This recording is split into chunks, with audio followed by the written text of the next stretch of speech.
And here we are with the Detroit Lions news, and we have our co-host. It's just myself, Darcy Maville, the real deal Maville. He keeps playing like that and forcing all these turnovers. I think he could maybe get his name in the conversation for defensive rookie of the year. I don't think that's crazy to say. Joseph's really been great. 10 tackles, 2 interceptions. At the end of the day, they escaped with a win, and you got to be happy about that. Detroit Lions in the victory yesterday over Chicago. You got to minimize the big plays, and I think we did that today.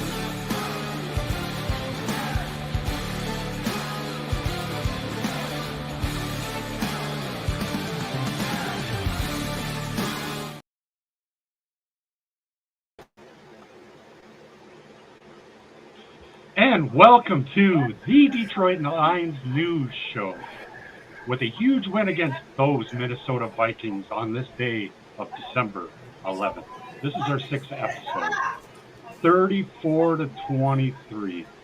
This is a live interactive show where the viewers could ask questions. We got GQ in here. You might want to type in a question. Type in a question for all of us in the panel here. We're going live to the Detroit Lions like page. We're going live to the Detroit Lions group. And also the NFC North The Huddle. If you're not in one of those groups, make sure you subscribe. And subscribe to the show on YouTube. It's the name, Detroit Lions News Show. Please subscribe. Now, we have a very, very, very, very special guest. Do you guys remember? He's my favorite safety or defensive player for the Detroit Lions all time. We got GQ Glover Quin in the house. What's going on, brother? Man, nothing much at all. How you guys doing? Fantastic. Great. I mean, Lions just kicked the Vikings' ass on a pretty high stage. I think everyone's having a pretty good day. Don't you all agree? Absolutely. It's a big win.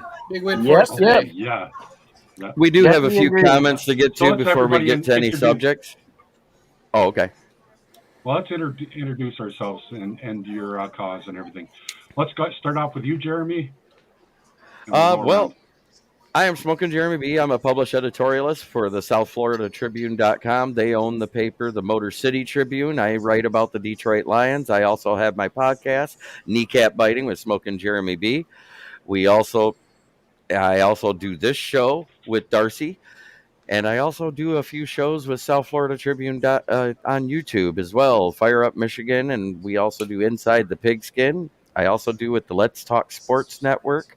I do a Thursday night post-game football show, and then on Sundays in the morning, I do the Sports Empire Network Sunday Morning Drive. I'm a busy guy. That and still work 10 hours a day, 6 days I'm a the founder. Yeah, me too. I work 60 to 70 hours a week.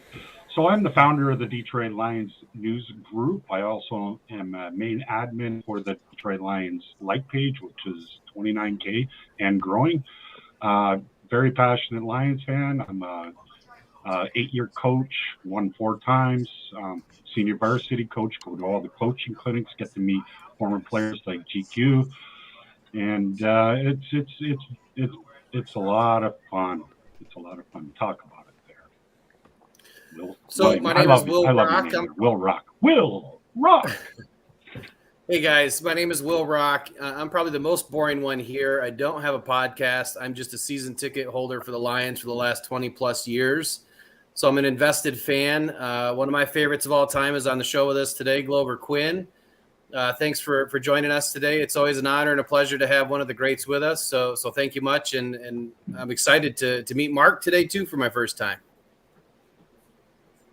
Dope. Appreciate you. Hi, guys. I'm Mark Shmidt. Played in the late 80s as a player for the Lions. I work for the Empire Sports Network in New York and Pennsylvania. Madison Square Garden Sports, ACC football games back in the 90s, early 2000s. Also wrote for the Buffalo Bills Report as an editorialist. Also wrote for the New York Giants Insider as an editorialist, and worked for WHTT Radio in Buffalo, New York. Fantastic. Let's go with David Pike here. David Pike is the second biggest podcaster for the Detroit Lions. Yeah, so I'm David Pike. I go by the handle Detroit Lions Forum. That's my channel name on YouTube. I also have a weekly show, which is also known as Motor City Mayhem. I've been doing this for about a year and a half almost now. Make videos every single day. I also do live streams, especially on Sunday, which this will be now my third live stream, and I've got another one after this one. I'm current active military. I'm in the Army. I serve in Fort Sam Houston, San Antonio, Texas. I'm currently in military funeral honors. I'm a lab technician by trade and by training. So that's all there is to know about me. Sam. I'm Sam, one of the co-hosts of the Forward Down the Field podcast. I'm also a writer for GridironHeroics.com, covering the Lions and also a whole slew of college football in there. My co-host Ben unfortunately couldn't make it. He was at the game, has to make the drive all the way back to Central Michigan, but I'm just happy to be here because at the young age of 18, I spent most of my young Lions fan life watching GQ play, and he's one of the first Lions I remember watching, so it's surreal. Chicken Nugget King. I heard you got a new deal up. Talk about that. Are you speaking to me? I mean, even though it's a quote Yeah. from like Robert De Niro and all that. Anyways, my name is Chicken Nugget King. I am a diehard Lions fan. You can follow me on Twitter at Cash Jizzle, Chicken Nugget King. Find me on YouTube, Chicken Nugget King 586. Instagram, the real Cash Jizzle, at the official Cash Jizzle. And you can really find me here on the Detroit Lions News. And it's a great day to celebrate a victory and one pride for life. Hallelujah. Right on. And the man of the hour. Let's blow him up here. Let's blow him. All right, let's get a few comments in before we get to the questions here. Christopher Cartwright comes in and he says, "Good evening. Let's go Detroit Lions fan of Detroit Lions."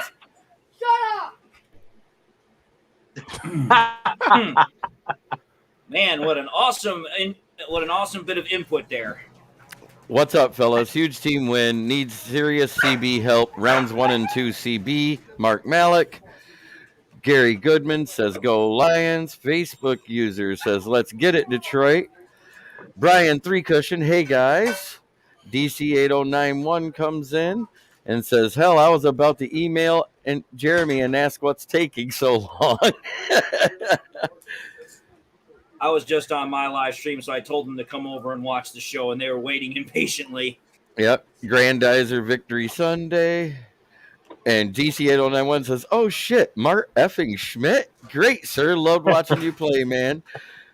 Thanks, man. Chris Flores says, "Let's go Lion." Gary Goodman says, "Let's go." Pay Ben Johnson to stay, please. Greg Rivette says, "You guys don't." Shut that dog up, LOL. Hey guys, how you been, Glover? Paul Trewinski, "Let's go." Christopher Courtwright laughs. And he goes, "It's Quinn Cook." And I can't hear with the dog barking. That being said, that's all of the comments so far. Will? Okay, Will, now you're up. Will has worked. All right, guys. Well, hey, thanks Will has been again working very for hard joining on us questions. today. I think we got a little bit of delay here, but I've got a few questions for the players. And what we're going to try to do today is get a little bit of a round robin in. So we'll ask some questions to the players, give you guys some time to give us, your opinions and your professional opinions at that. And, it comes from a long line of service in the professional league of the NFL. So we definitely love to hear what you guys have to say. So my first question, kind of a statement in the beginning is, James Houston, it was nothing short of explosive when he got his chance this year. He's 4 sacks in 3 games. He's broke the Lions rookie record. He ended the Vikings first drive, or the final drive in the first half.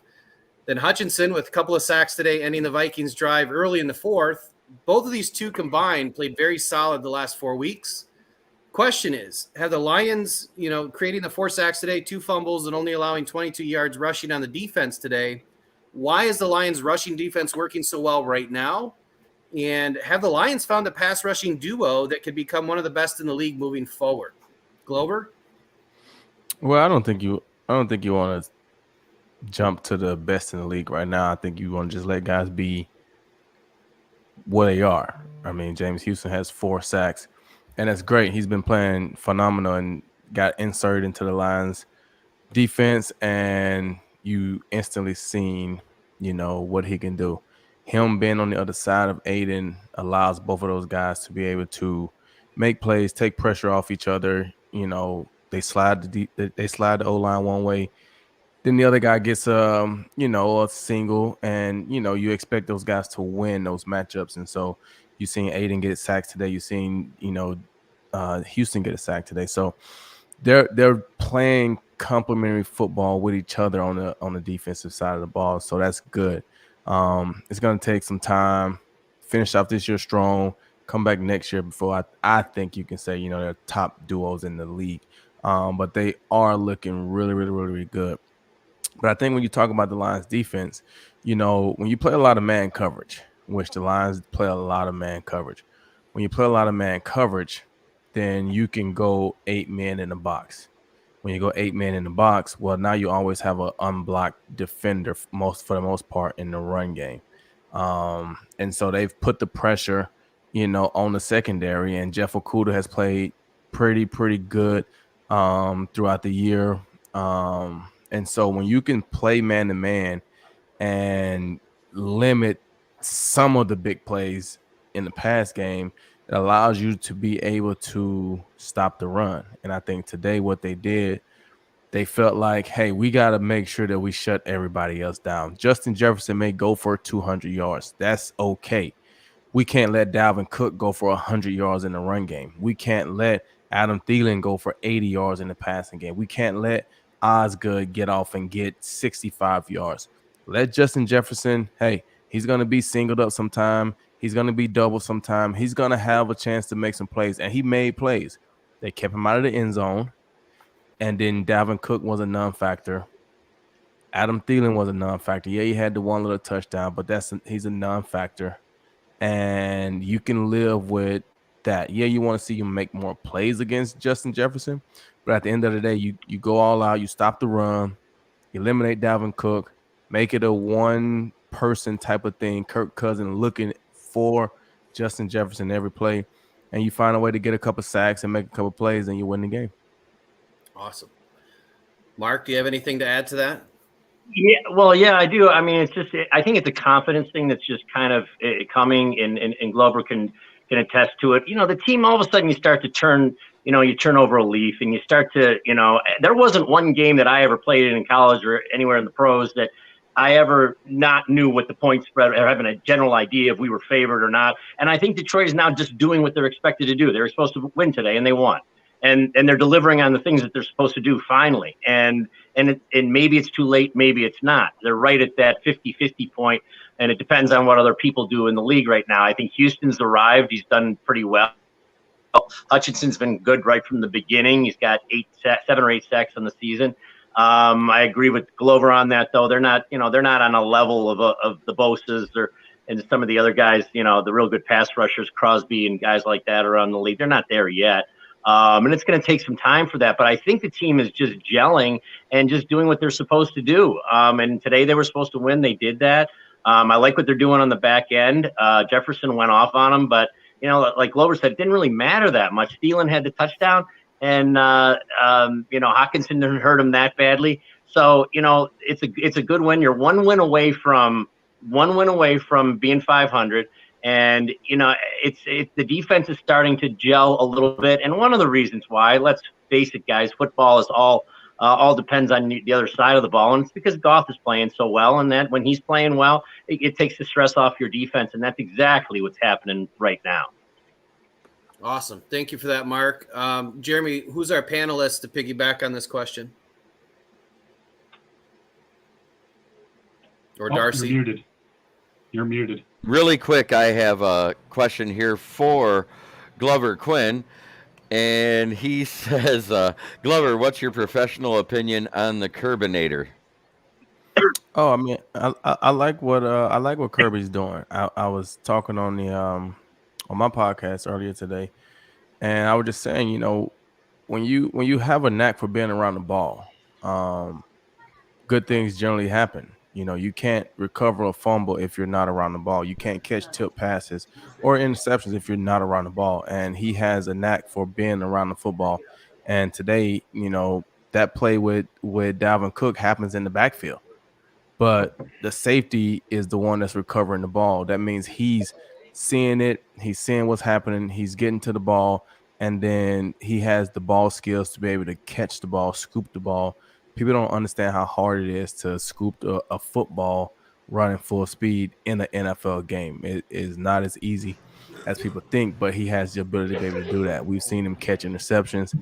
He's made plays, so he has a knack for making big plays. We've seen couple bad games, but he's a young guy. He's gonna have those moments. But if he continue to work, I like what he's doing. I like the fact that he is someone that turns the ball over. When they inserted him into the lineup and he started playing more, they've been going on a turnover tear.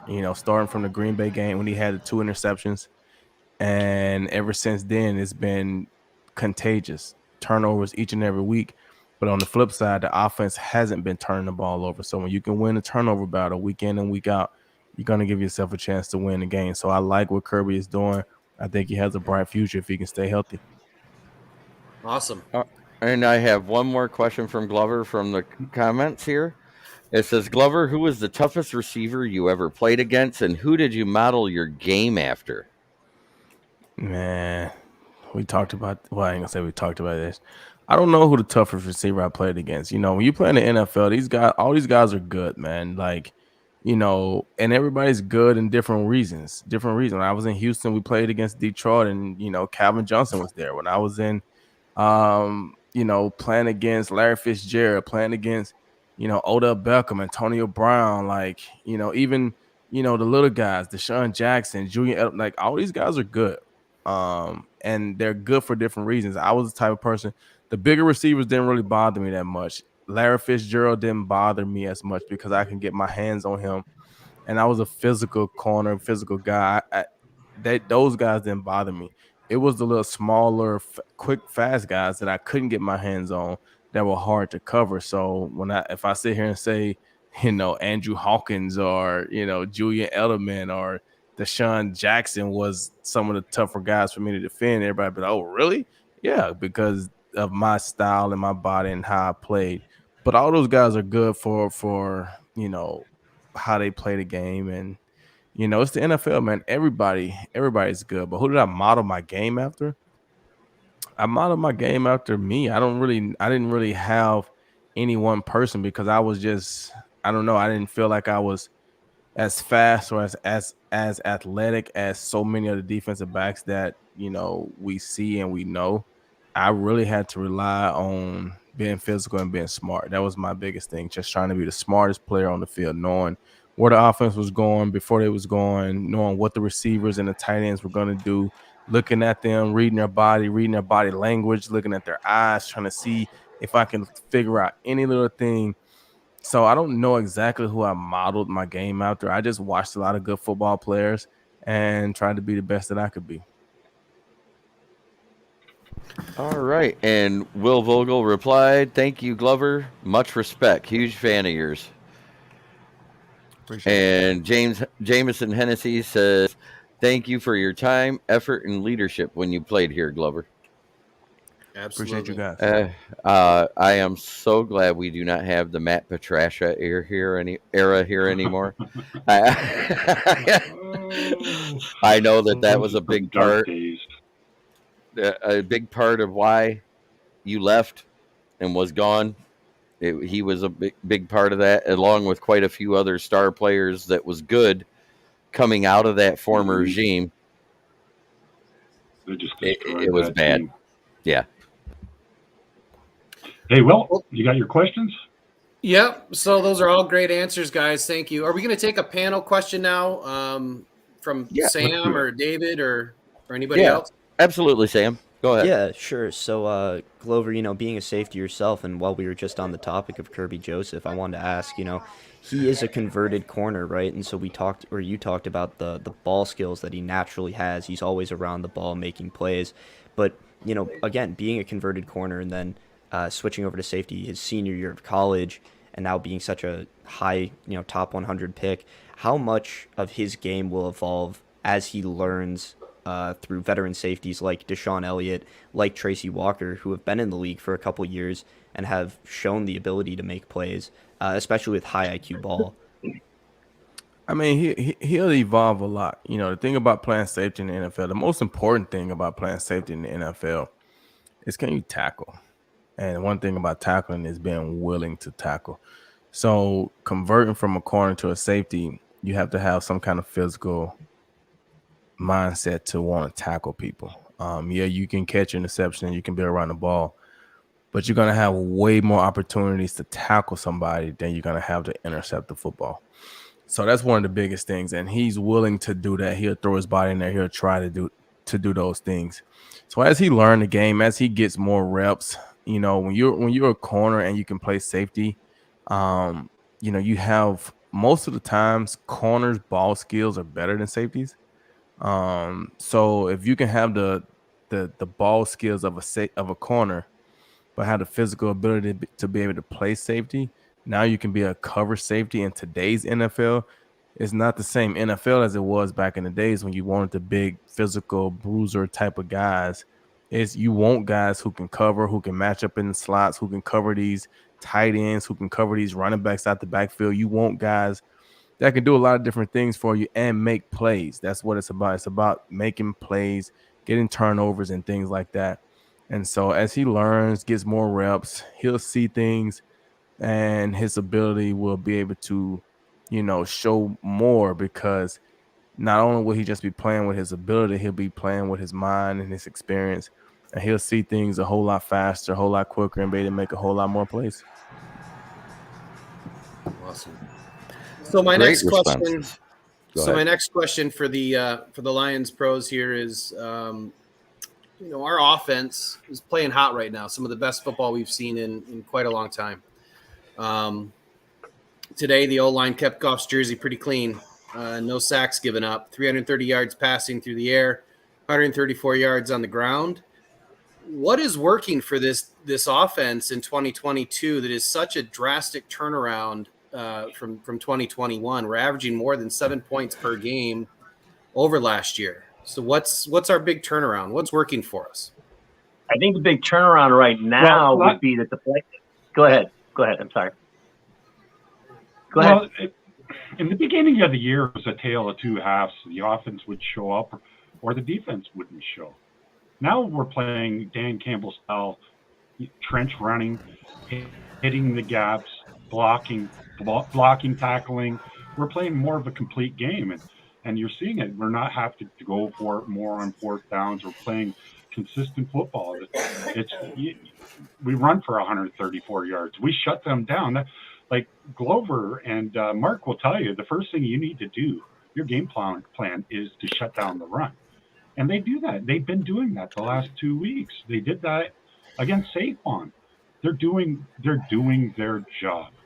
And now it's a complete game. I'm very excited to talk about it, guys. Mark? The play action's working. Goff is in the zone right now. The play that you want to look at that really worked today was the fake. I think it was a fake pick out on Reynolds' touchdown, and the quick slant. I mean, that's just the whole defense slid to their right, and Goff threw back to his right as they were sliding to the right. And it was like, my gosh, it just opened up, and that's what's working. And then he said before this game, he said he's playing the best football of his career, and he's really believing that. On the first touchdown, the long one, the 41-yarder to Chark, and Chark, it was Chark. It was really fantastic. I mean, it was a great throw. He read the coverage right away. He's seeing the defenses. One of the things that you look for in a quarterback, and Mahomes does it by just a snap of a finger. They read the safety so well. Glover will tell you that. Josh Allen does that so well. Brady's done it well for years. He's not doing it as well anymore. They just read the coverages so well. And that right now, Jared Goff is reading the defenses as well as anybody in the league. And that's become a second neck for him. And he's just hit the zone. And when that is happening, you get the play action is going to work. And that's what's happening here. And like you mentioned, Darcy, the defense and the offense are actually putting it together for a change, which is great. But, football is all related. It's all relative. Your offense is as good as what your defense is doing and vice versa. And everybody knows that. It's the ultimate team game. But you have certain individuals that are supposed to be rising to the occasion that are rising to the occasion now. Jameson Williams gets in the game and, scores that touchdown right away. Of course, it was a broken coverage. Harrison Smith is not in there, which hurt Minnesota, but it is what it is. They're playing without their center, Bradbury, today. One of the things I learned about being in the NFL, the most important position on the field other than quarterback is free safety and center. So that's just my opinion. But, it's all interrelated here. The touchdown to Reynolds should have told you right there what's going on. And it's all interrelated, and it's going really well. And they're confident now, and that's the key. You win 5 out of 6 in this league, and Glover will tell you, you're feeling really good about yourself, and the ball starts to bounce your way. And that's what's happened with this team right now. And I'm telling you what, I watched that Buffalo-New York Jets game today, as well as the Lions game, because Detroit plays the Jets next week. Let me just tell you something about that Jet team. From what I saw as a former player of what I saw, that is not a physical football team. That is a football team. I sat and watched that for 3 hours. After every play, a player is getting up and whining and screaming and ouch and ooch and ooey and ooey. Oh, my God. I would go after these guys and out-physical these guys. They're a finesse group. They're decent. The new quarterback's okay. But, man, they can be had. They can be had. I have never seen more whining in an NFL game all year long than I saw with the New York Jets today. After every play, there was a guy hurt or injured or running to the sideline or ouching his way to the side. I'm sorry to be so outspoken, but that team, if Detroit can't lose to that team, I'm sorry. They are the weakest group that I've seen this year cohesively, other than C.J. Mosley. Wow. Other than C.J. Mosley. I take him out of that. Statement. And I'll take him out of that. So I'm on the show to be outspoken. I'm not here to hold back. So, and that's the way I really feel. And I was right, because Buffalo kicked the shit out of them. So, well, I can piggyback off of that, Mark. When you play complete football games, you earn wins. Games like that don't come very often, but when they do, it matters most. We really played we really played well through the trenches, and we showed that we can really play with the best of them. And going into next week against the New York Jets, we got to bring the same energy, bring the same attitude, and play a game that's really complete. Every other team does it, so why can't we? I'm sure we could. And the Jets are the Jets. I think we can do our business and handle it the way we handled it today. Absolutely. Good point. David. Yeah, David. David hasn't said very much. All right. And he's very outspoken. I mean, getting back to the original question about why the offense is performing so well, I mean, let's just call it for what it freaking is here. Let's just do a side-by-side comparison of this year versus last year. We've had it talked about with Sheila. We've had it talked about with everybody. Last year, people want to talk about, that was the start of the rebuild per se. No, that was not the start of the rebuild. That was a tear down. We had literally had to scrap, scrape, destroy everything that was known Quin Trisha. We had to completely cut that cancer out, and we had to completely start over. Well, let's take a look at what Jared Goff had to throw to last year. Most of the guys he had to throw to, again, until Amon-Ra St. Brown came around and we picked up Josh Reynolds off the waiver wire, I'm sorry to say it, most of them should not be starting wide receivers. I mean, I love Khalif Raymond. He's a great punt returner, and he comes through in the clutch, but it's like, is this guy supposed to be our starting wide receiver? No, but that's who Jared Goff had to throw to last year. And then, again, you talk about the injury factors. DeAndre Swift dealt with injuries last year like he's this year, but he's been able to play through them a lot better. You take a look at the fact that the offensive line was banged up last year. I think we had 5, 6, 7 different starting rotations last year. This year it's been more consistent. But yet again, we still have not seen the full bevy of the 5 starters in the entire time Goff has been here. And then I know Jeremy's going to go after this one, but let's just call it for what it is. Anthony Lynn couldn't coach an offensive game plan to save his life last year. We saw the same damn tight end screen ran over and over and over again last year. It was literally like putting it on rewind every damn game. Ben Johnson is literally freaking coaching laps around Anthony Lynn in terms of how you can get an offense to actually work. The Lions have completely bought into Ben Johnson's offensive scheme. It's literally, again, let's just take it for what it is this year. The Lions have scored 30-plus points in 7 games. That leads the league, bar none. They've also put up 240 burgers this year. So when you take a look at what you have this year versus last year, you have better coaching, you have better personnel, you have better playmakers, and, I mean, you just got to take it all the way back to the quarterback. Jared Goff is playing at a level that we haven't seen him play since that 2018 year when he went to the Super Bowl. Now, I'm not saying the Lions are going to the Super Bowl, so don't anybody think that's where I'm going with this.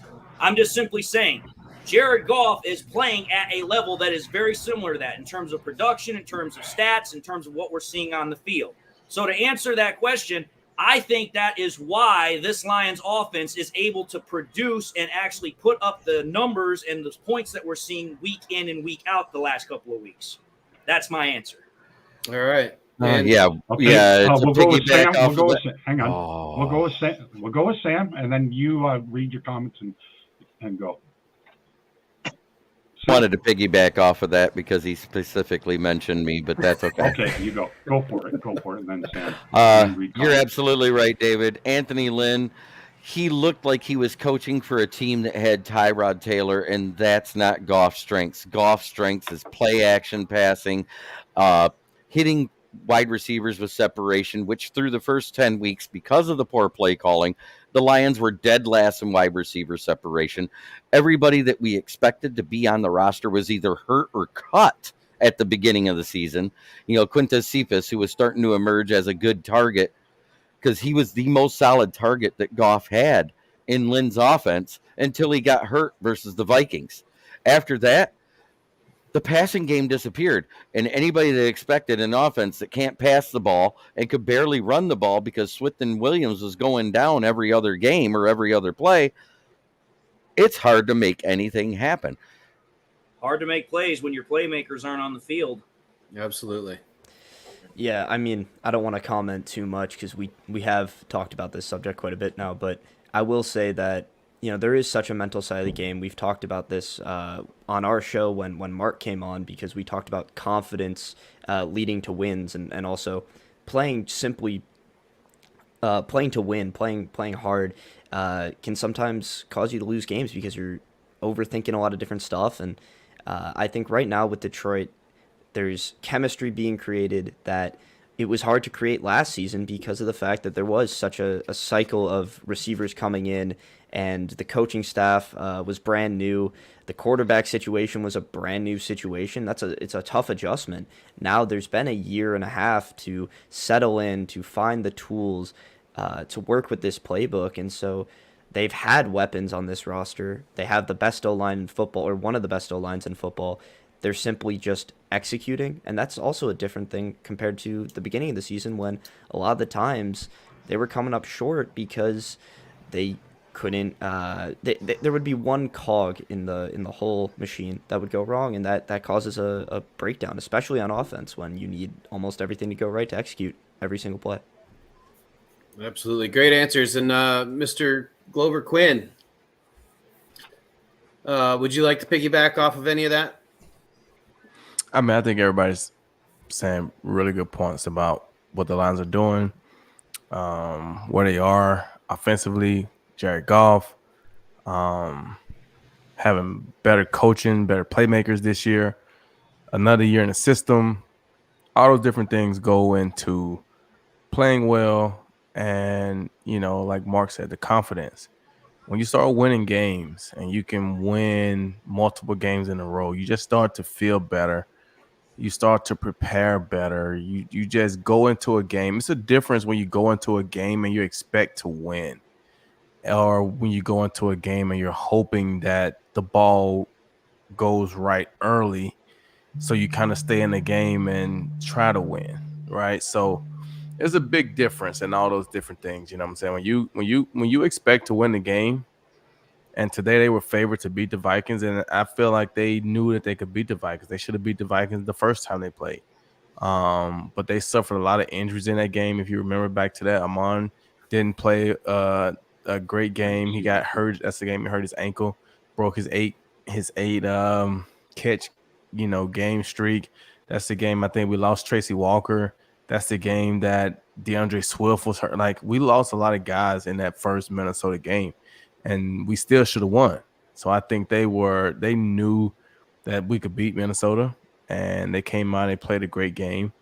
But the confidence that these guys have right now, Jared Goff looks like a guy that's very confident in his system. He's very confident in his targets.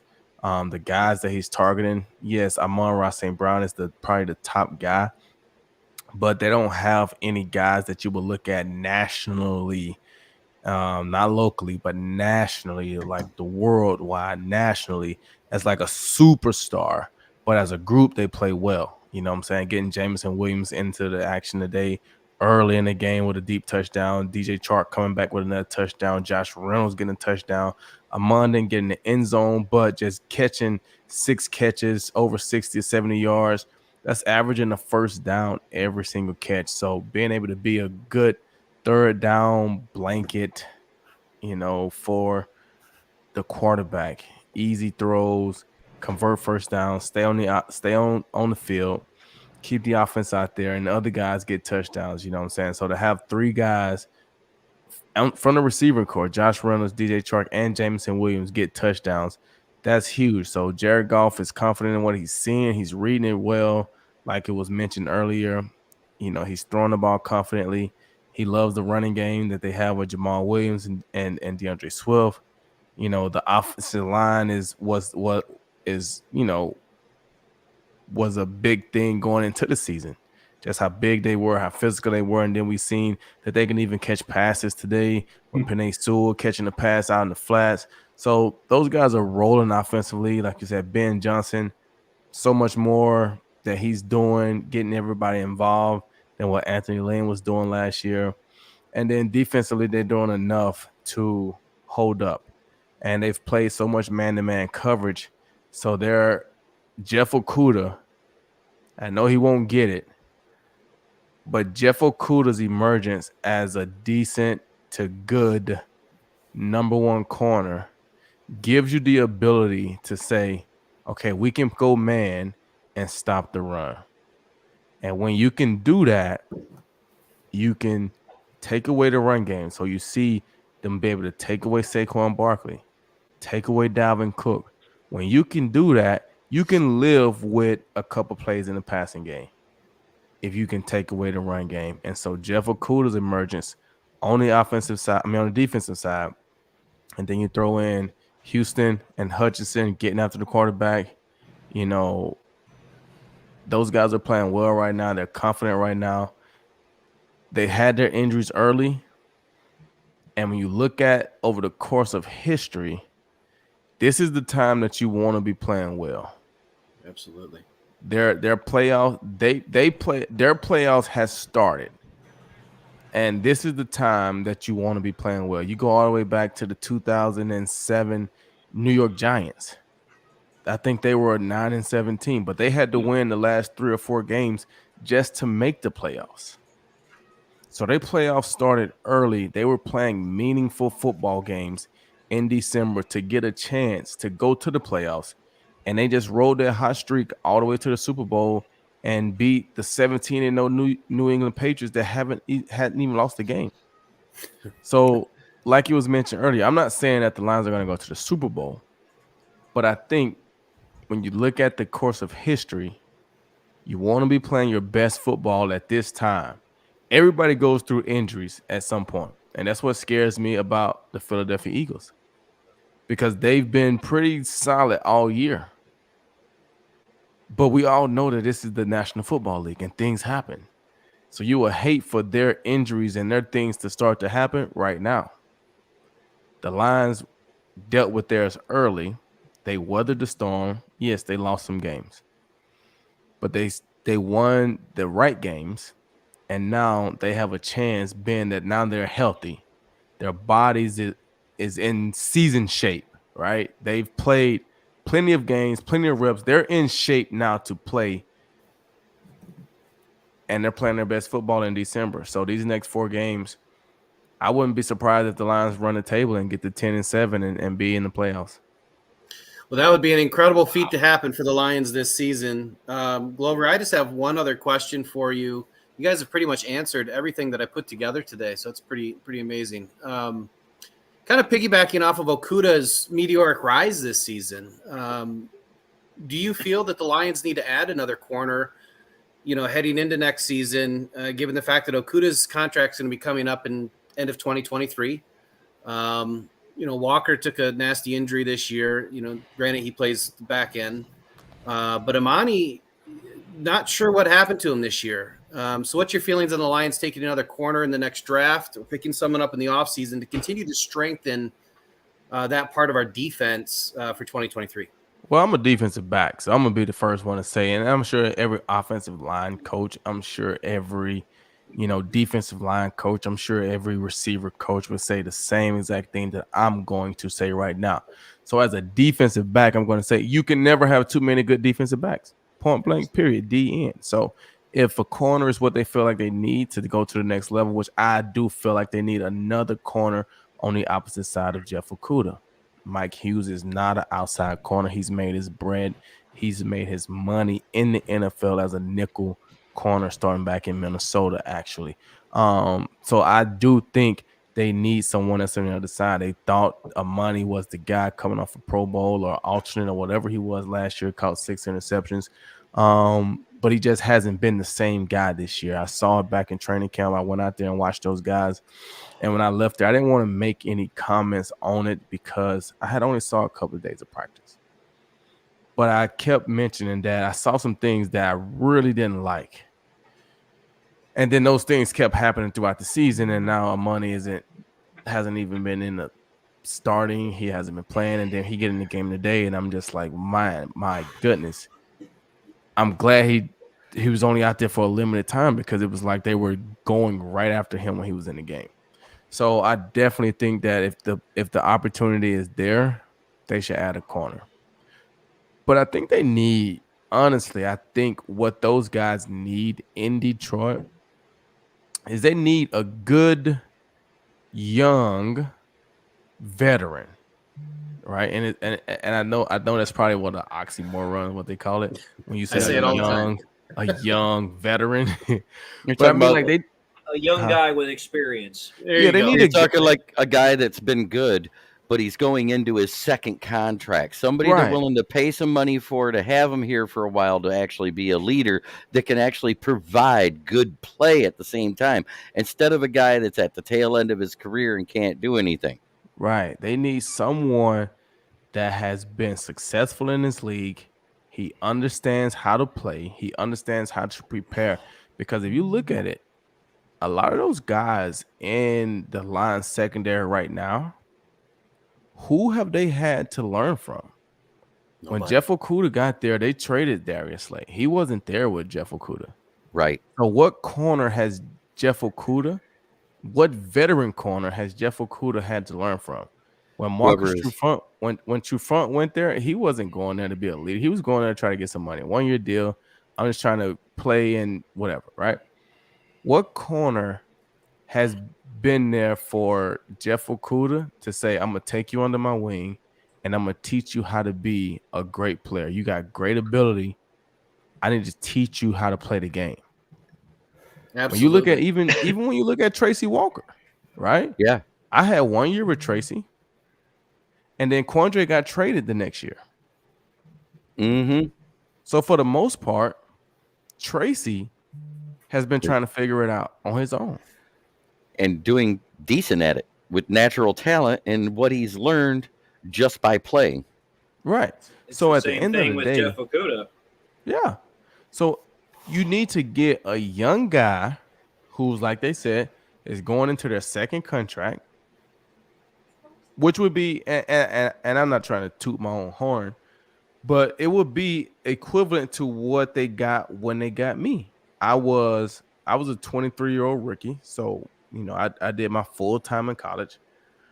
I played my full 4 years in Houston, and then when I came to Detroit, I was a 27, probably 28-year-old guy going into my second contract, and I had played football, so I was that guy to be able to take. They drafted Darius Slay. They signed me in April in free agency, and they drafted Darius Slay right afterwards. And I was the guy to be able to take Darius Slay under my wing and teach him how to be a pro. I was the guy that was able to help Quandre Diggs, teach him how to be a pro. And yeah, there were other guys there. Rasheem Mathis. We had a good group. James Ahedebo. We had a good group. But you need those guys that are young enough to continue to play with you, but experienced enough to teach you how to be a pro. And I don't know if any of those guys in the secondary has had that consistently. So what we're seeing now is, in my opinion, really only a tip of what they could potentially be if they just have someone that can teach them the game.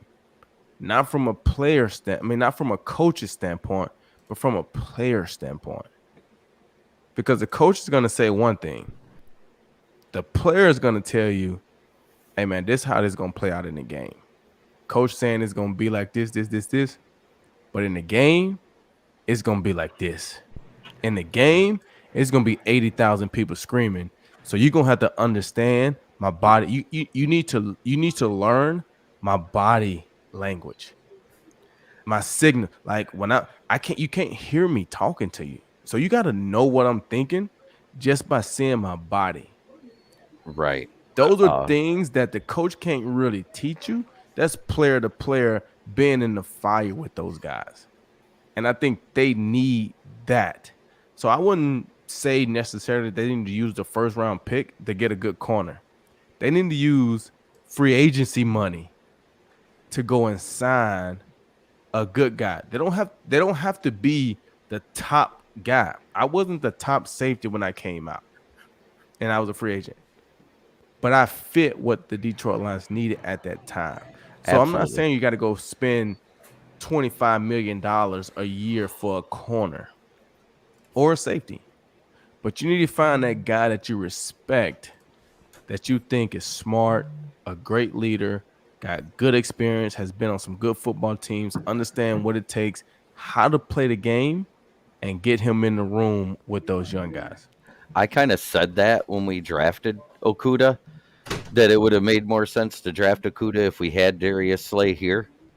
Because without Darius Slay here, he had a coaching staff that couldn't develop Polaroid film, let alone a player. Right. So, well, I also, if I could put one thing in here, I listened to something that GQ said, and it definitely hit something right on the head. He's talking about the difference between coaches and players. Well, the great thing about the Lions is they have coaches who were players, so they can talk both ways. They're like, listen, this is what it's like to be a coach, but since I played the game, I can also tell you what it's going to be like in the game. And Aaron Glenn, being a former cornerback, let's just call it for what it is. I'm pretty confident that Aaron Glenn, having that experience from the NFL, has greatly helped freaking Jeff Okudah's development this year from what we have seen. Also, the fact that he's been able to stay healthy, also a great help to him being able to come further along. Right. And the thing, hold on a second. The thing that I would say about that, you're absolutely right.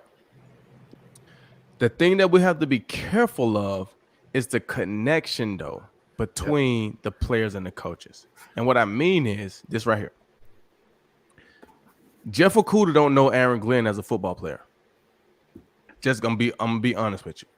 He doesn't know. He never watched Aaron Glenn as a football player. Now, the things that Aaron Glenn could tell him will help him. But as a player, you feel like Aaron Glenn played in a time that's not like your time. So you don't disregard what Aaron Glenn says. Aaron Glenn brings things to the table but that veteran corner that has some experience can link the connection between the old school and the new school. Well Because said. sometimes you get these new school guys and they don't really respect old school guys because the game is different. Fact. What you used to do back in the days, AG, is not like that these days. It's different. So when you have that veteran guy that's young enough to be able to bridge the gap, they can take what AG is saying and make it relatable to how Jeff Okudah understands it. And that was one of the things in the 2021 offseason when we didn't have a lot of money and we were signing these prove-it players. There was a prove-it player I wanted to grab because he played on a defense that had a decent secondary. He may not have been a great player, but he played on a good defense, and that would have helped the maturation of Amani Oruwariye and Jeff Okudah. Trey Waynes. Trey Waynes Right. from Minnesota, who played under Mike Zimmer, who's a great defensive coach. He just couldn't coach offense to save his butt. I would have liked to have seen him here because we could have had him for as cheap as he went on the road for. He signed for, what was it, $1.8 million? We had that. Right. But I think, and I'm not a GM. I just know how I would be if I was a GM. Because I don't want to say this to be whatever, but I've been a GM on Madden a couple of times back in the days trying to assemble different teams and put guys together. And this is what I'm saying. You want guys that understand how to fill the role and how to teach the role. Trey Waynes, great player, but he was a nickel corner for the Minnesota Vikings. So that means he was a role player for them. He was good. He made plays, but he was a role player for them. He was under Xavier Rhodes. He was under the Harrison Smiths. He had guys, I think, over him that just helped him play a role. You need guys that has been the star, but they maybe wasn't a superstar. That know what it's like to be the top guy on a team and of a group. They may not be the top guy in the league, but they know what it's like to lead a group, a secondary. Or maybe like I said, Patrick Peterson. Well, see, Patrick Peterson would be what you would call the superstar. Mm-hmm. He was the guy in Arizona. He went to 7-8 Pro Bowls in a row. He was the guy there, right? So he's going to cost a lot of money to bring here. Yeah, true. Depending on what, he's going to cost a lot of money. You need the guy, like I said, like me. I wasn't my favorite player. I wasn't a $60 million. It's that simple. I'm saying I wasn't a $20 million guy a year. But the brain that I had, the experience that I had, the relatability that I had, the teachable things that I could give to these guys is what you wanted. And It didn't even cost you that much.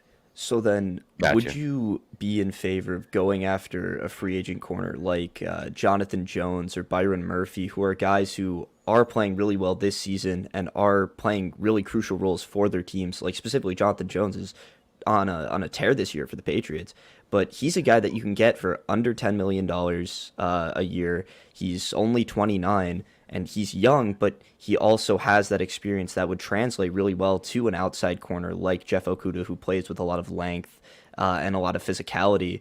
And I feel like Byron Murphy, who plays that same kind of role, but he's a little bit younger, maybe doesn't have as much experience in the league as a guy like Jonathan Jones, but a little cheaper. Would you think those are good guys that would fit in this scheme as well to kind of nurture those young corners? I think those could be possibilities, but I think there's also, just being that it's Detroit,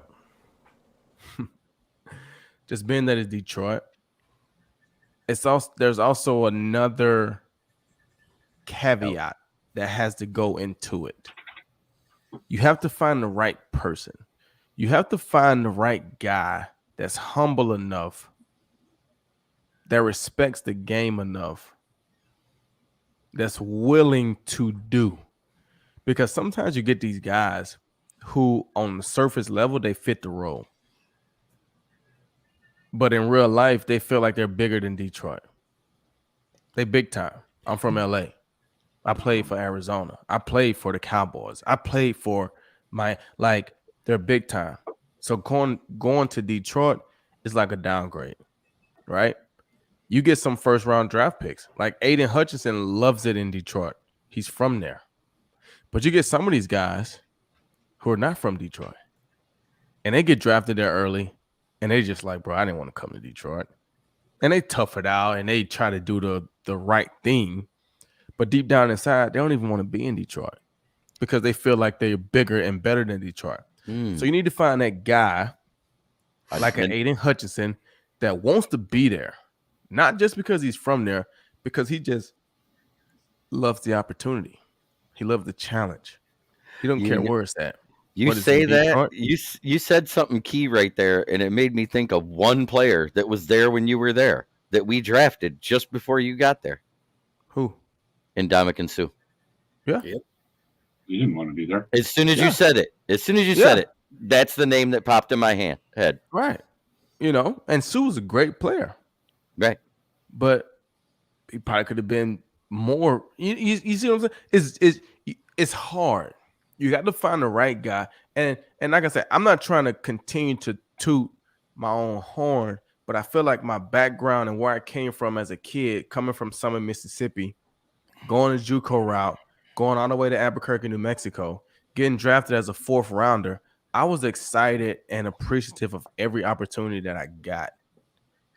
So when Martin Mayhew told me, hey, I want to change the perception, the culture in Detroit, and I want you to be the guy. Okay. 2013, Detroit had just filed bankruptcy a couple of years earlier. Mm-hmm. Like, why would somebody want to go to Detroit at that point in time? That's bad. Right? But I didn't go there for the city. I went there to play football. I went there to try to change the culture. So Glover, I guess to piggyback off of that, those are the type of guys that you got to find. They're hard to find, but they're out there. They're just hard to find. Is this a Lions winning culture that changes that mentality for players coming to Detroit, or is it Detroit as a whole that it's got that view from the outside? I mean, I live in Michigan. I go to Detroit all the time. I understand the city.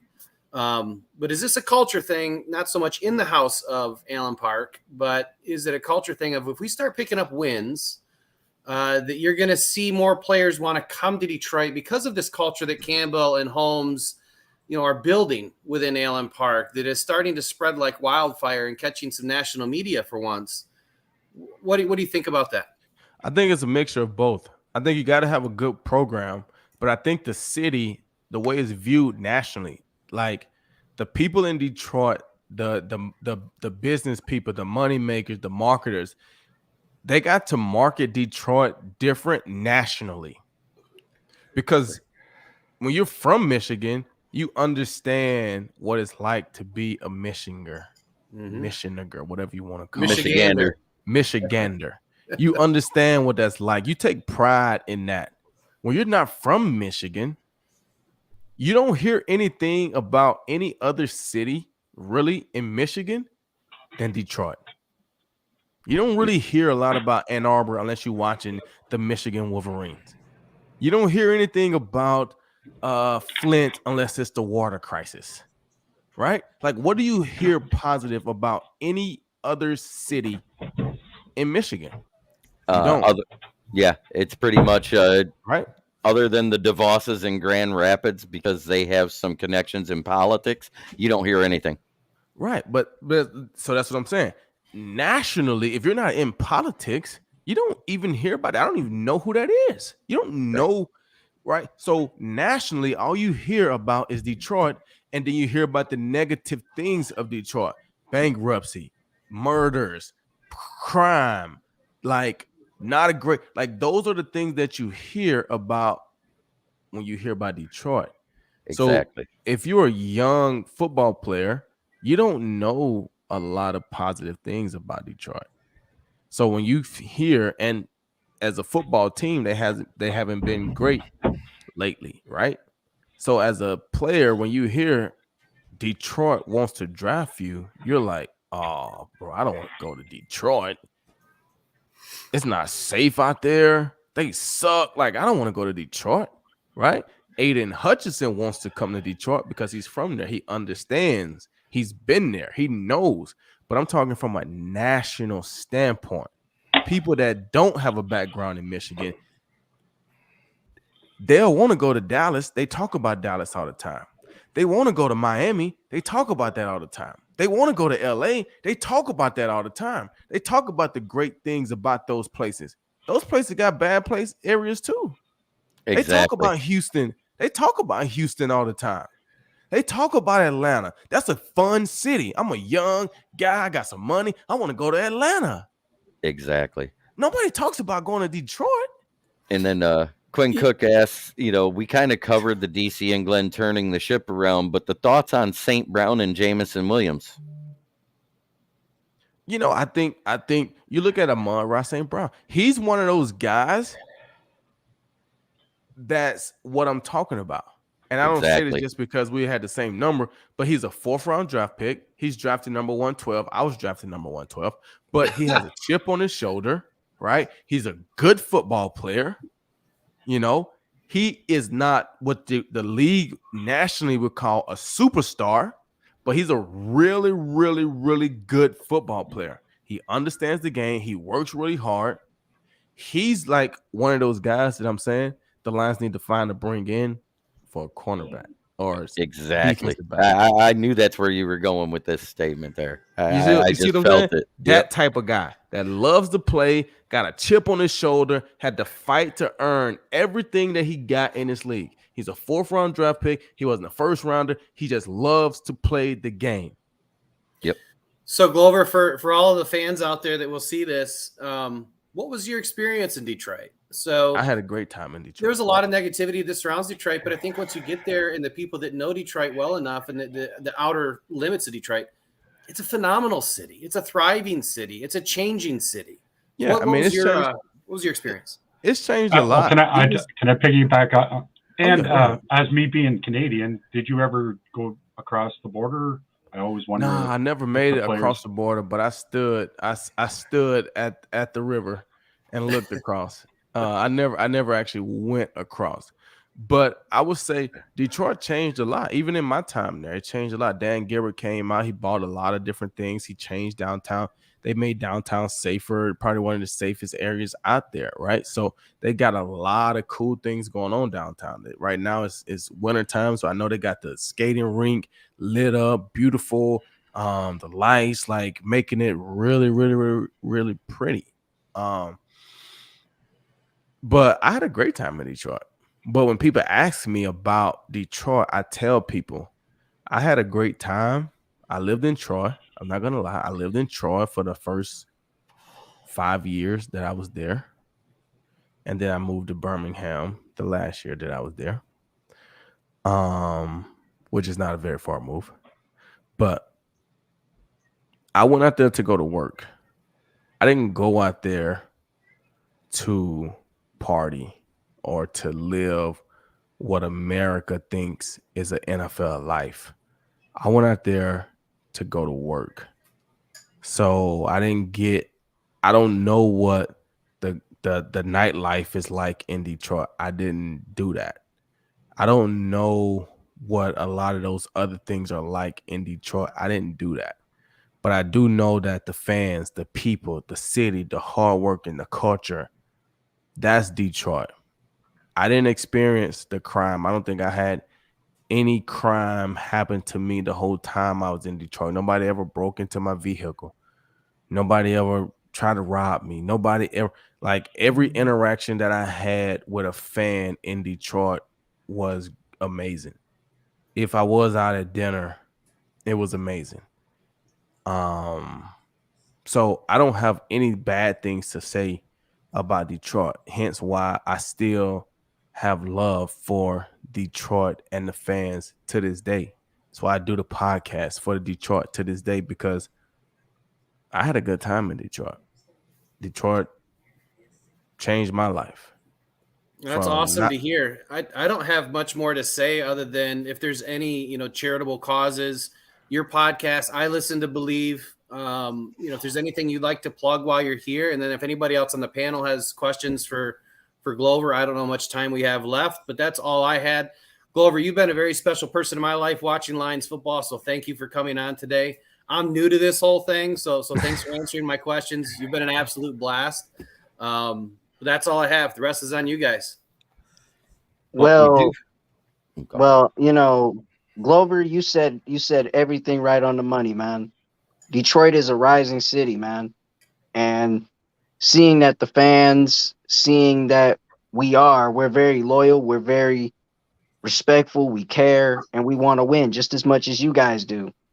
And we believe in the future of the city, and not only we believe in the future of the city, but we believe in the future of the franchise, because we need more players like Aiden that will, drive other players to say, okay, I want to come here, I want to play here, and want to bring a championship here.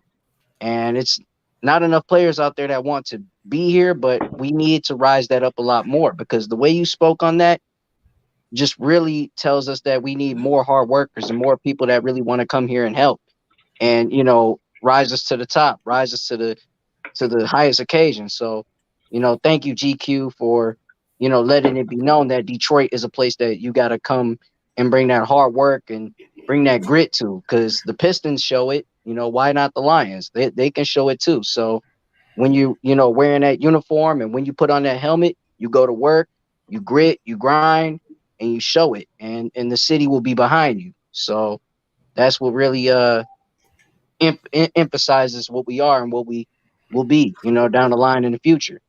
Right. That's exactly what Detroit is. Hard work, grind it out. And the team has to mimic that. Mm-hmm. I'm going to finish off with thank you so much for coming on. Everybody, please subscribe to this YouTube channel. You can watch it on your TV if you subscribe to the Detroit Lions News Show. I love watching it. I rewatch the show on my big screen. It's wonderful. I always take my kids to Detroit Lions training camp, and man, I just watch you, and I coach.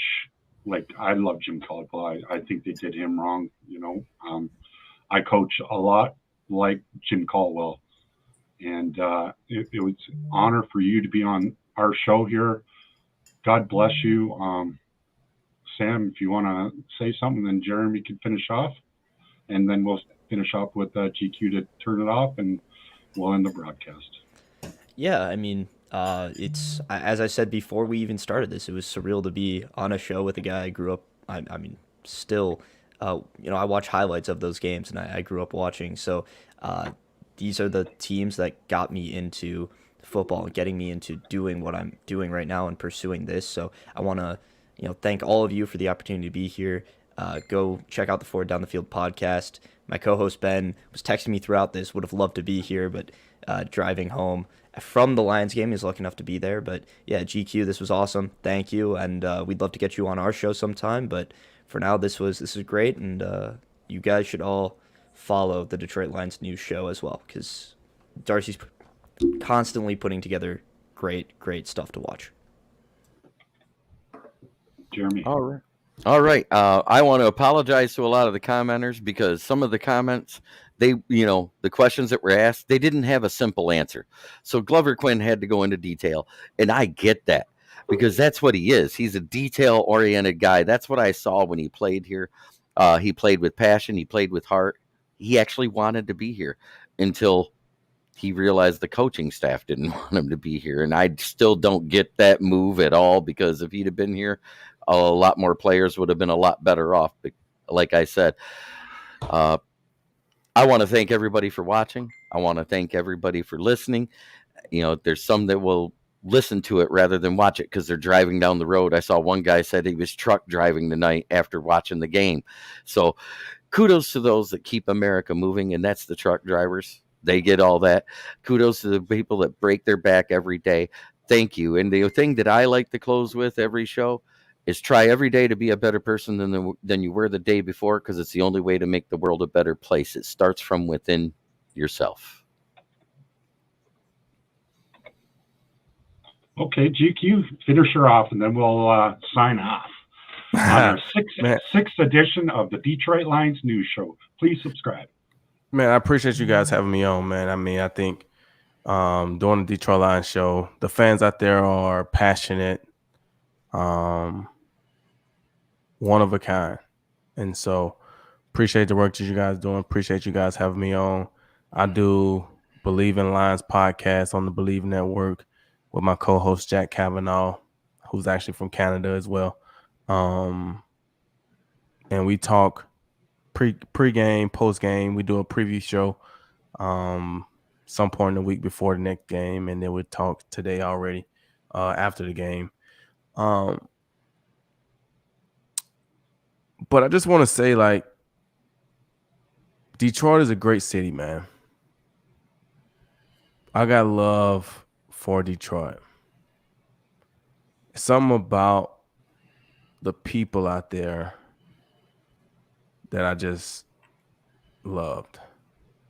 So thank you for always rocking with me. I try to rock with you guys. Enjoy the holidays. And go Detroit Lions, man. Let's make a stretch run. We got 4 games to go to do something incredible. Be one of the first teams or the only team to start 1-6 and make it to the playoffs. I started 1-6 with the Lions back in 2015.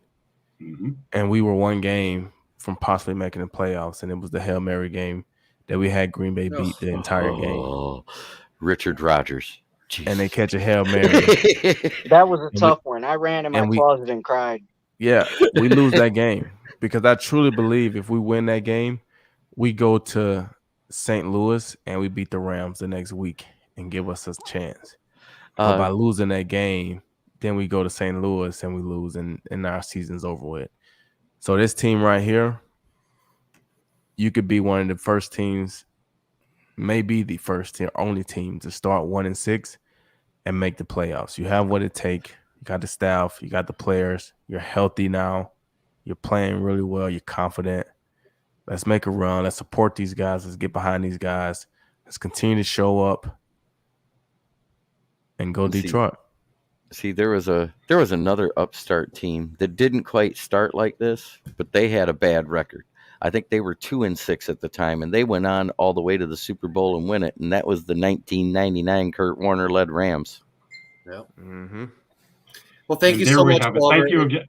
It's been incredible. Go for it. I was just saying thank you again. It's been an incredible show. Thanks for all the love for Michigan and Detroit. I know that the listeners and the fans out there hearing that, it touches their heart hearing that from a former player that meant so much to them too. So, Darcy, I'll leave it with you. And there we have the 6th edition of the Detroit Lions News Show. Please subscribe. Subscribe to every one of these podcasters. I'm sure they would appreciate it. Mike, take it away. Woo! Dog, one pride, baby. One pride. One pride, baby. Mike is out, so I will probably end the podcast because I don't see him in here. That being said, thank you for watching. It's been a great show. I appreciate all the guests we had. Mark Shmidt, especially Glover Quin, Sam, Chicken Nugget King, Will Rock, and Coach Darcy and myself will always be leading the show. Thank you for joining us and watching the Detroit Lions News Podcast.